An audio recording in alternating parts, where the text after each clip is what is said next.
Report Mohammad Umar district एस police की बड़ी कामयाबी। 24 घंटे के अंदर तशद्दुद लाश मिलने का मामला हल। मरकजी मुलजमान गिरफ्तार। गुज़िश्ता रोज पुलिस को इत्तला मिली कि गुलिस्तान जौहर ब्लॉक एक रिहायशी अपार्टमेंट के करीब एक शख्स की तशद्दुद लाश मौजूद है।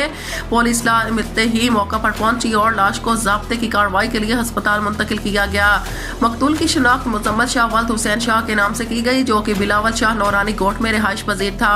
वाक़या का मुकदमा इल्जाम नंबर 123/2026 बाजुर्म दफा 302/34 पे तहाना गुलिस्तान जौहर में दर्ज किया गया।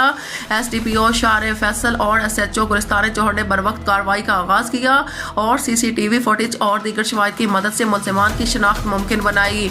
शिनाख्त के बाद पुलिस ने ह्यूमन इंटेलिजेंस बेस्ड कार्रवाई करके वाक़या में मुलविस सरगीना समेत 4 मुलज़िमान को गिरफ्तार किया। गिरफ्तार मुलज़िमान की शिनाख्त अली नवाज वल्द हाजी रमजान, नदीम वल्द मजीद, वकार वल्द आशिक हुसैन और अजमल वल्द असकर के नामों से हुई। मुलजिम अली नवाज ब्लॉक 1 में वाक़या बाड़े का मालिक है, जबकि बाकी तीनों मुलज़िमान उसके बाड़े में मुलाजमत करते हैं।